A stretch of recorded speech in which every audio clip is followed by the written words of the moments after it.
Saludo kami sa iyo, Nanay Tessie, at isa kang inspirasyon. Maraming mangungulila sa kanyang paglisan sa mga taong naging bahagi ng kanyang buhay at kanyang natulungan sa iba-ibang paraan. Siya'y pumanaw, subalit lahat ng alaala ay mananatili sa puso at isip ng lahat ng nagmamahal sa kanya. I can see it in your eyes that you are restless. The time has come for you to leave. It's so hard to let you go, but in this life I know you have to be who you were made to be. As you step out on the road, I'll say a prayer, so that in my heart you always will be there. This is not goodbye.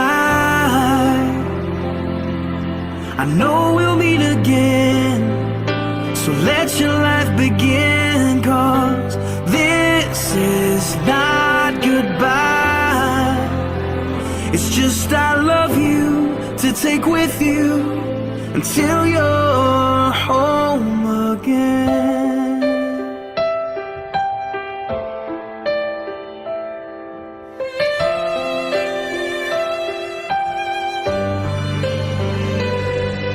The stirring in your soul has left you wondering, should you stay or turn around?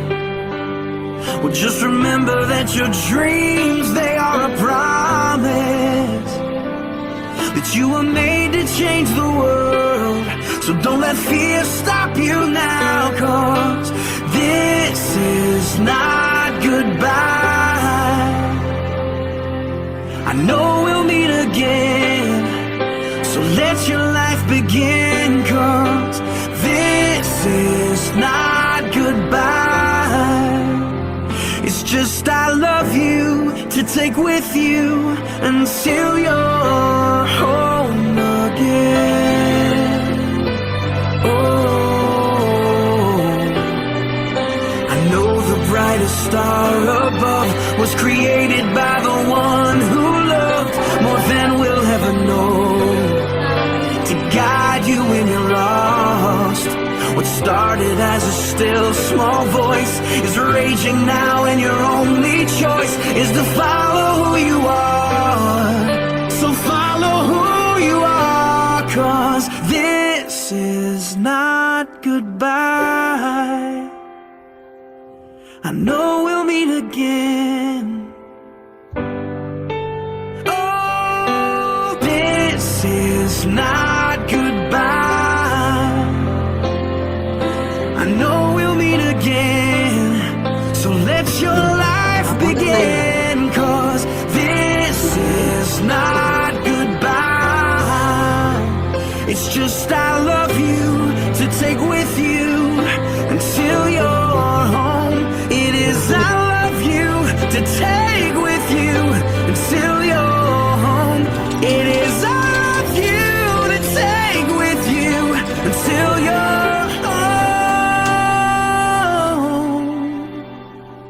again.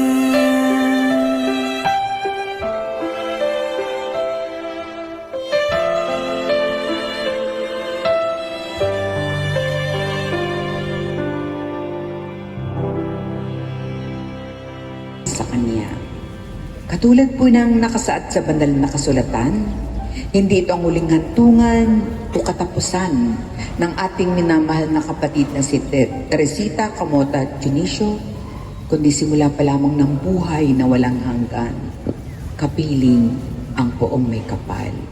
Sa mga minamahal kong kaibigan, bukod po sa sinabi ni Sir Mario at ni Ma'am Susan, kayong mga nandito na nagmamahal sa kanya.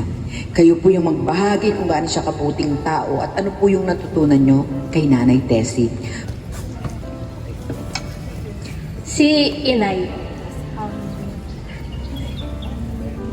ano po, ang natutunan ko sa kanya siguro is yung pagiging mapagmahal niya kahit napasaway kaming ibang mga apo niya sa kanya.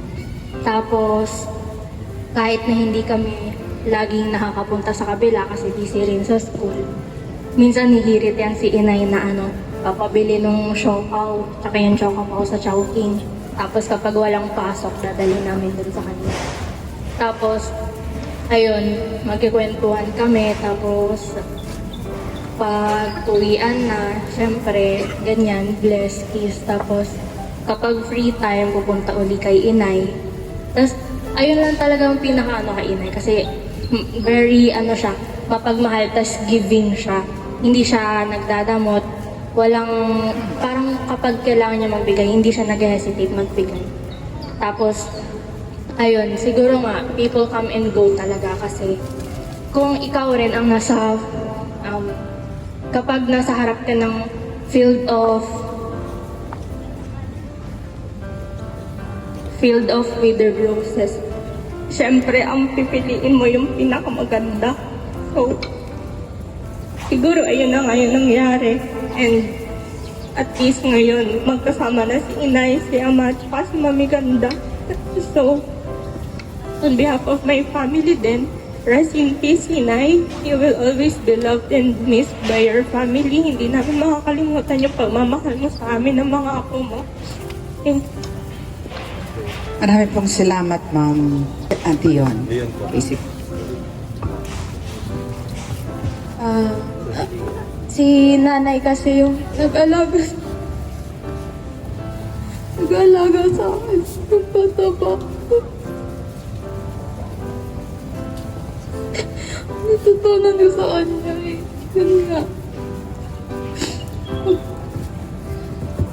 Ito na yung pagmamahal mo nang walang hinihintay na kapalit. Gumalang sa nakakatanda. At laging magmamano. Alam naman natin lahat yun. Kung mukhang matanda sa atin, magmano tayo. Tay, thank you kasi kahit sa huling taon mo, pinili mo makasama kami. Kahit iwan mo yung bahay mo. Mahal na mahal ka namin, Nay. Ikaw na lang yung magbalita. Iyakan mo kami kila ama at mami. Magbalita ng mga gandang bagay na nasaksihan mo nung nawala sila. Ayun. Maraming pong salamat, Ma'am. Ma'am Sarina.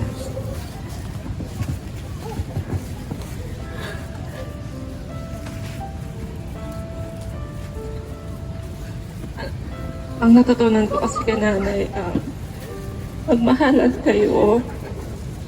Tulad yung nasabi ng mga pinsan ko. Laging mangibabaw yung pumamahal sa bawat isa, sa magulang, sa kapatid. At lahat ng kapamilya mo, mahalin mo. Kahit mag-away-away kayo sa huli, kailangan mag-aayos kayo. Mahalin mo, isipin mo na pamilya mo. Ayaw kasi ni nanay ng yung may nag-aaway, yung nagkakagalit or samaan, Siya yung mas nahihirapan pag gano'n. Sabi, grabe siya magmahal eh. Kahit siguro ikaw yung pinakasama niyang apo or ikaw may pinaka-pagkukulang, mas ikaw pa yung mamahalin. Mas lalo ka nung bibigyan ng pagmamahal. Gano'n siya. Saka,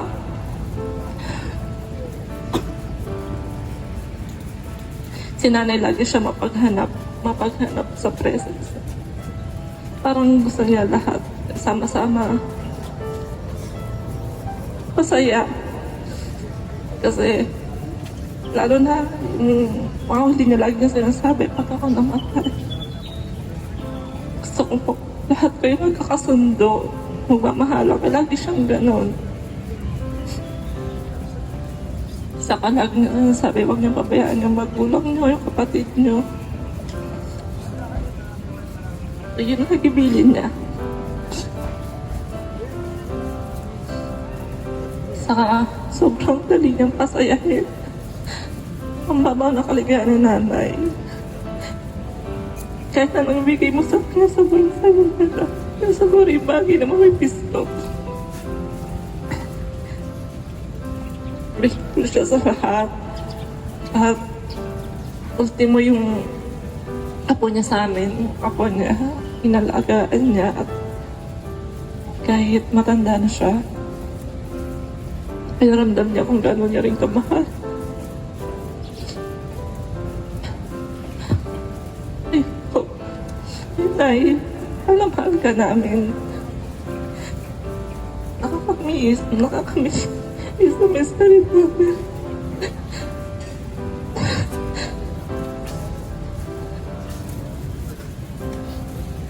At hindi ka namin makakalimutan hanggang sa kauliblihan din namin. Alamahal ka namin, Nanay. Maraming pong salamat.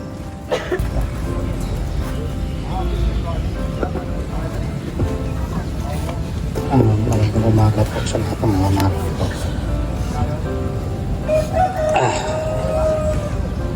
Una po din po sa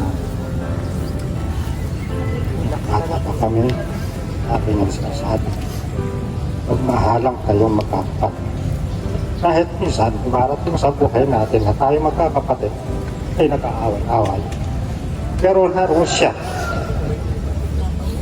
Pilit lang, sino magkakapatid na nag-aaway, pilit lang pinagkakasunto. Tama yung kasabihan, hanggat buhay ang ating magulang, mahalin natin. Kesa dumating ang huli, na kung kailan natin kailangan magbago, hindi na natin may pahit sa kanya. Ako aaminin ko. Bihira akong similip sa bahay kasi busy ako sa trabaho isang gabi. Kung may pagkakataon, sumisilip ko sa kanya, pero bihira din kami magkakusap. Alam ko ang nanay ko may sakit, pero siyang gustong sabihin sa akin na hindi niya masabi. Ang tanging nalalaman ko na lang, totoo lang, kapatid ko anong gusto masabi ng nanay ko. Pasensya na kung totoo lang dapat hindi ako lalapit kasi may sakit ko eh. Gusto ko na makita yung nanay ko. Ito yung katulad dito, nakita ko na nanay ko. Kahiga. Sa burol tapos nga ititibig na. Nung lamay, isang beses na nagpunta hanggang sa eto ng pag-ibing, doon lang ako nakasikip. Kaya, doon sa mga lalo-lalo na kay Mani, dahil sa kapatid kong panganay, malaki ang naitulong at sakripisyo na ginawa sa nanay ko. Pero tol, maraming salamat siya sa naitulong ko. Saka kay Susan. At sa lahat ng mga kamag-anak namin na narito, maraming salamat sa pakikiramay ninyo. At hinihingi ko ang pangunawa ninyo kung bakit hindi ako nakapunta kung naglalamay kayo. At alam niyo naman ang dahilan kung bakit.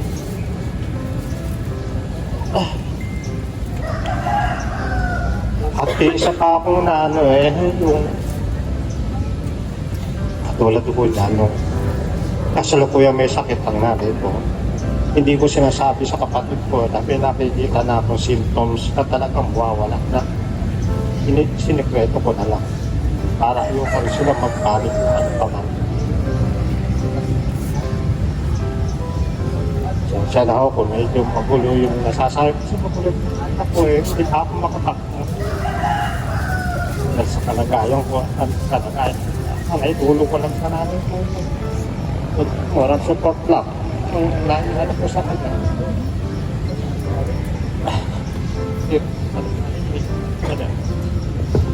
Kaya yun na lang po. Maraming salamat sa lahat ng mga narito. Maraming salamat po, sir.